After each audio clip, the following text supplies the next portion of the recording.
Welcome back, everybody, for another deep dive. This time, we are going to be looking at the brain and how it influences our behavior, especially when it comes to things like creativity and problem solving. Ooh, that's interesting. Yeah, it should be really fun. And all of this is based on an article by neuroscientist Marynês Pereira. Okay. So have you ever heard of her? I can't say that I have. Yeah, I hadn't either before I came across this article, but it's really, really fascinating stuff, and I'm excited to dig in and share it with you. Yeah, definitely. So, okay, let's start with something that I think a lot of people have probably wondered about at some point, the link between happiness and creativity, like those aha moments. Does happiness actually play a role? Well, according to Pereira, it absolutely does. Really? Yeah, happiness triggers all these neurochemicals like dopamine and serotonin. Uh-huh. And these chemicals not only boost our mood, which is great, but they also enhance our cognitive functions. So it's not just about feeling good, it's actually changing how our brains work. Exactly. It's like happiness kind of greases the wheels of our brain, Okay. making it easier for us to think more flexibly and make connections between different ideas. So does that mean if we could just learn to be happier, we could all be more creative? Well, it's not quite that simple. Right. But Pereira does offer some really practical tips for tapping into our creative potential. And some of them definitely relate to cultivating a more positive mindset. Okay, let's hear it. I'm all about practical stuff we can actually use. So one of the most interesting tips she talks about is the power of quieting the mind. Interesting. She argues that our prefrontal cortex, which is the part of our brain that's really good at logic and planning, can sometimes actually be a bottleneck to creativity. Oh, really? Yeah, when we overthink things, we can actually block those spontaneous bursts of insight. That makes sense. I know for me, my best ideas usually come when I'm relaxed and not trying to force them. Exactly. That's exactly what she's saying. So one of the things she suggests is incorporating mindfulness practices into your routine, even just for a few minutes each day. Yeah. To kind of create that space for those creative sparks to emerge. Huh. So it's almost like you have to get out of your own way. Exactly. So have you tried mindfulness? I have dabbled in meditation, but I haven't been super consistent with it. Yeah, me too. But I think it's worth giving it a shot, Yeah, definitely, especially if it can help boost my creativity. Yeah, for sure. So what about those times when you're facing a really complex problem and you just can't seem to get your mind to unclutter? Yeah. What does Pereira suggest for that? Well, she has a tip for that too. Okay. She recommends simplifying the problem by focusing on just 3 or 4 key points. Oh, okay. By doing that, you kind of declutter your mental space and allow for a more creative approach to finding solutions. So it's kind of like breaking down those big, overwhelming challenges into smaller, more manageable pieces. Exactly. Okay, that seems really valuable. And it's not just about problem solving either. Uh-huh. It can also help with idea generation. By narrowing your focus, you can actually expand your creative possibilities. It's like that saying, constraints inspire creativity. Yes. Yeah. Sometimes having too many options can be paralyzing. For sure. Another thing Pereira talks about is the importance of shifting perspective. So if you're stuck in a rut, try looking at the problem from a totally different angle. Ooh, I like that. Yeah, it's like zooming out to see the bigger picture instead of getting lost in all the tiny details. I love that analogy. It reminds me of those optical illusions, where you see one thing at first and then you shift your perspective and suddenly you see something completely different. Yes, exactly. And it's that shift in perspective that can often lead to those aha moments we were talking about before. Your brain suddenly makes a new connection that was kind of hidden before. This is all so fascinating. It really makes you realize that we have a lot more control over our creative process than we think. Yeah, for sure. But we also have to acknowledge, we're not always starting from scratch. We've got this whole evolutionary history that influences how our brains work. Oh, that's a really important point. And Pereira actually addresses that in her article. She talks about the complex R, which is also known as the reptilian brain. Okay, the reptilian brain. I've heard that term before, but I'm not sure I totally get it. So think of it as the oldest part of our brain, the part that's responsible for our survival instincts, like reacting quickly to threats and keeping us safe from danger. So it's like our internal alarm system. Yeah, you could think of it that way. But how does that tie into creativity? It seems like fear and creativity would be total opposites. Well, that's where it gets interesting. While fear can be a powerful motivator, it can also hold us back from taking risks and exploring new ideas. Right. If you're always worried about making a mistake or what other people will think, you're probably not going to feel very creative. Exactly. And so Pereira argues that understanding and managing our reptilian brain is crucial for unlocking our full creative potential. So it's like we have to tame our inner lizard brain I like that. to let our creative spirit soar. Exactly. And it's not always easy, but by becoming aware of our fears and understanding where they come from, we can start to loosen their grip on our creative process. So it's like shining a light on those fears so they don't seem so scary anymore. Yes. And that's where social neuroscience comes in. Okay, now this is where it gets really interesting. Tell me more about social neuroscience. So it's basically a field that studies how our brains interact in social settings. Okay. And it can provide some really valuable insights into how we can manage our fears and anxieties. But how does that apply to everyday life? Well, one of the key takeaways from social neuroscience is that our brains are constantly picking up cues from the people around us. Okay. And those social interactions can actually influence our brain activity and even change how we think and feel. So if we surround ourselves with positive, supportive people, it can actually have a positive impact on our brains. Exactly. Wow. And the reverse is also true, though. If we're constantly exposed to negativity or criticism, it can trigger those primal fears and anxieties we were talking about earlier. It's like our brains are mirroring the emotions of those around us. Yeah, it's kind of like that. That's incredible. It really highlights the importance of choosing your social circle wisely. For sure. But what about those times when we're alone with our own thoughts? Yeah. How can we manage those fears and anxieties then? Well, Per talks about something called the default mode network, Okay. which is essentially like the brain's internal chatterbox. Okay, so like the background noise of our minds. Yeah, you could say that. Is that always a bad thing? Not necessarily, but it can be if we get stuck in like negative thought loops. Mm-hmm. And so Pereira suggests that by becoming aware of our default mode network, we can start to observe our thoughts and emotions without judgment. That seems kind of like mindfulness. Yeah, it definitely has some similarities.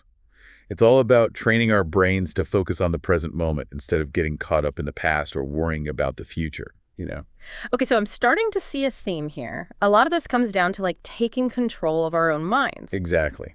And Pereira believes we have much more power to shape our brains than we might realize. She's a big advocate for what she calls the transformative power of mental training. Wait, hold on. Are you saying that we can actually rewire our brains through mental exercises? Absolutely. Wow. It's not just about positive thinking. It's about actively engaging in practices that can physically alter the structure of the brain. That's incredible. Yeah, it's really pretty amazing. It sounds like mental training could have a huge impact on our creativity and problem-solving skills, not to mention our overall well-being. Absolutely. But we'll delve into all of that in more detail in part 2 of this deep dive. Can't wait. This is already blowing my mind. I know, right? It's really fascinating stuff. Welcome back to our deep dive into all things brain. Ooh, I'm excited to keep going. Last time we left off talking about mental training and how it can like actually change the physical structure of our brains. Yeah, it's really remarkable how much control we actually have. So how does this mental training work? Like, do we need to meditate for hours or what? It's thankfully much simpler than that. Okay. It can involve a lot of different things like mindfulness exercises, focused attention practices, or even just doing activities that challenge us mentally. So it's not just about like emptying your mind and sitting still. Not at all. It's more about actively engaging with your thoughts and emotions and experiences, like really focusing on them. Okay. Think of it like a weightlifter building muscle. Uh-huh. They don't just sit around thinking about lifting weights. Yeah. They have to actually put in the work right. Yeah. It's the same with mental training. So mental training is like lifting weights for your brain. Exactly. I love that. So what kind of benefits can you expect? Yeah, that's what I'm curious about. Like, how does this translate to real life? Well, Pereira says there are a lot of potential benefits, things like reduced risk of depression, improved mental agility, and you can even make like split-second decisions more effectively. Oh, wow. That's amazing. Yeah, it's pretty impressive stuff. What about focus? Can mental training help with that? Definitely. Pereira actually talks about something called present moment attention, Okay. which is like the ability to be totally present and engaged in whatever you're doing without getting distracted by all those random thoughts that pop up. Oh, man. That's something I struggle with for sure. My mind is constantly jumping around. It's like a million tabs open in my brain all the time. And that's exhausting, right? It really is. But mental training can help you become more aware of those distractions and then gently redirect your focus back to whatever you're supposed to be doing. So it's not about ignoring those thoughts or trying to force them away. It's more about just acknowledging them and then letting them go. Exactly. You got to create that space in your mind so you don't feel so overwhelmed. That makes a lot of sense. Yeah. Okay, before we move on, can we go back to the limbic system for a minute? Sure. I'm really curious about its role in our emotional responses. So as you may recall, the limbic system is often called the emotional brain. Right. It processes our feelings, signals threats, and even drives our motivations and desires. It's like our inner compass for emotions. Yeah, that's a good way to put it. But sometimes it feels like my emotions are the ones in control, not the other way around. You know, a lot of people feel that way. Is there a way to manage those emotional responses more effectively? There is. It's called emotional regulation, and it's a skill you can learn and improve over time. So we're not just stuck with whatever emotions we happen to feel. Nope. We have more control than we think. Okay, I like the sound of that. What are some tips for emotional regulation? Well, one of the biggest things is learning to pay attention to your body's cues. Like, what do you mean? Well, our bodies often send signals before we're even consciously aware of an emotion. Like that feeling in your chest when you're anxious. Yes, exactly. Or a knot in your stomach when you're stressed. By paying attention to those physical sensations, you can actually catch yourself before things escalate. So it's like an early warning system for your feelings. Exactly. You can address the issue before it turns into a bigger problem. That's really helpful. Another tip Pereira talks about is labeling your emotions. What does that mean?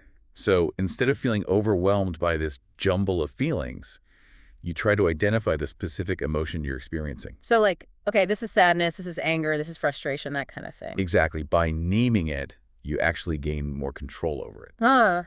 That's interesting. It's like you're taming your inner dragon by giving it a name. I love that.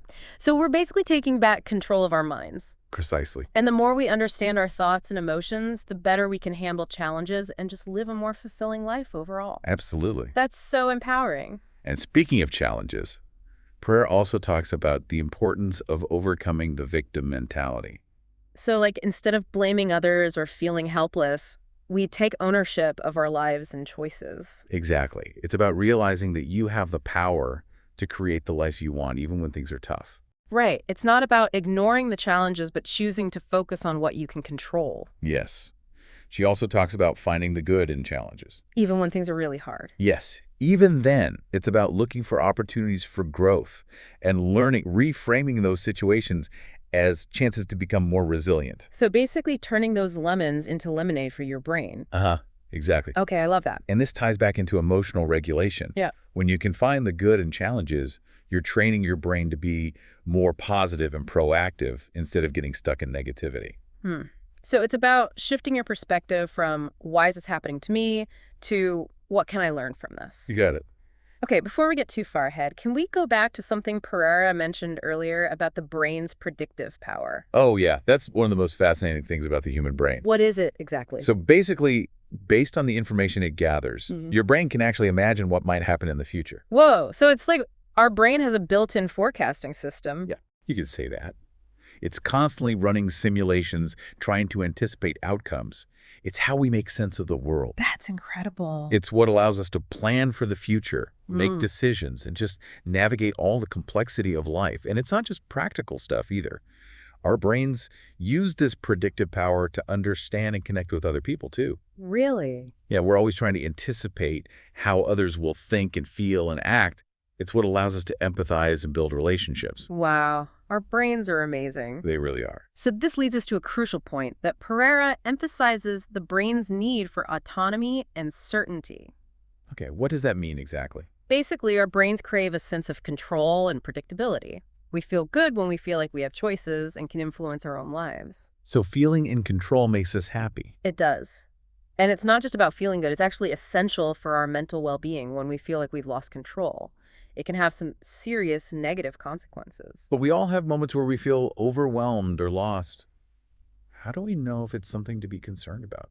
Pereira uses this term entropic psychic to describe that state of mental chaos when we feel like we've completely lost control. Ooh, that sounds scary. It's like your brain is desperately searching for some sense of order and stability, but it can't find it.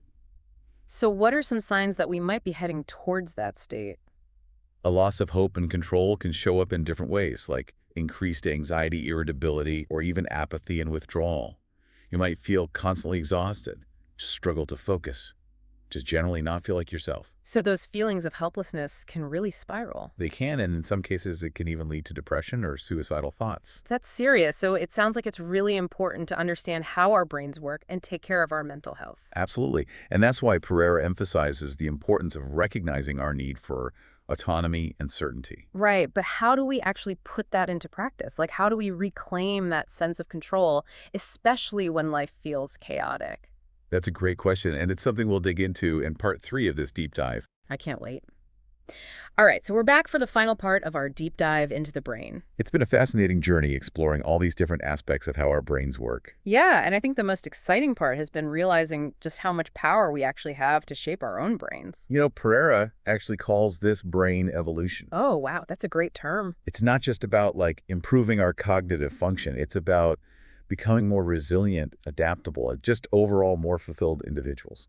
So how do we put this brain evolution into practice? We talked about the importance of feeling a sense of autonomy and control, but how do we actually reclaim that feeling when life feels totally chaotic? Well, one of the simplest but most effective things you can do is focus on what you can control, even if it's something really small. Yeah, sometimes we get so caught up in the big picture, we forget about all those little things that can actually make a difference. Exactly. It could be something as simple as making your bed in the morning or choosing a healthy meal instead of junk food.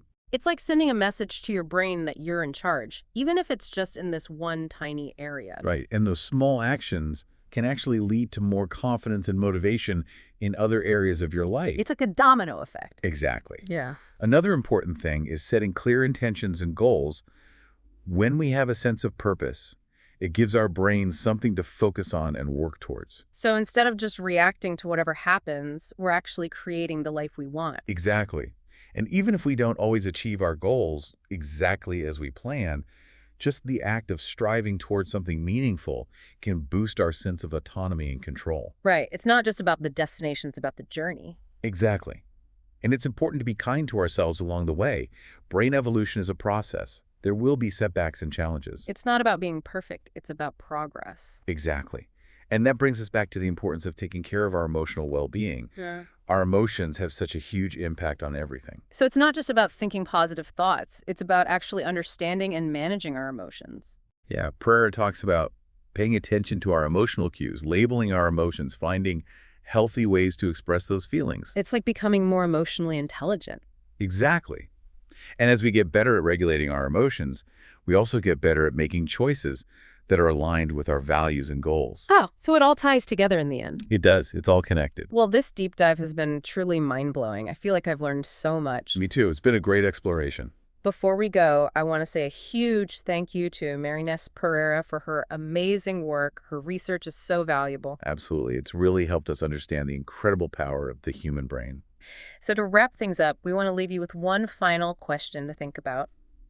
Knowing that your brain thrives on autonomy and certainty, what small step can you take today to reclaim a sense of control in some area of your life? It could be anything, setting an intention, reaching out for support, or finally tackling that task you've been putting off.